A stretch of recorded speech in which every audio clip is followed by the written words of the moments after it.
திண்டிவனம் அங்காளம்மன் கோவில் மயான கொள்ளை விழாவில் விசிக கட்சியினருக்கும் போலீசாருக்கும் இடையே வாக்குவாதம் ஏற்பட்டதால் பரபரப்பானது. திண்டிவனம் அங்காளம்மன் கோவில் மயான கொள்ளை திருவிழாவின் போது பக்தர்கள் ஆட்டம் பாட்டம் என கொண்டாட்டத்தில் ஈடுபட்டு வந்தனர். அப்போது பாமக நிறுவனர் ராமதாஸ் வீடு அருகே கட்சியினர் நடனமாடி வந்துள்ளனர்.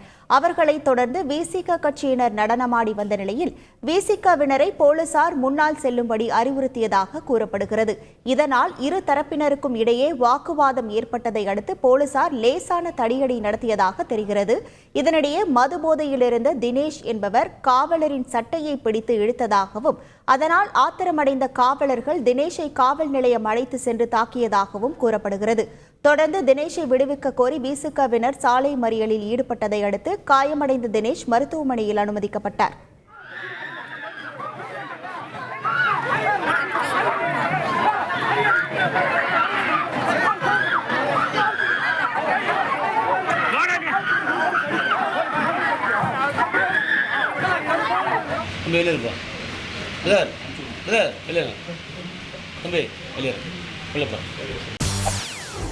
செய்திகளை உடனுக்குடன் தெரிந்து கொள்ள உடனே சப்ஸ்கிரைப் பண்ணுங்க.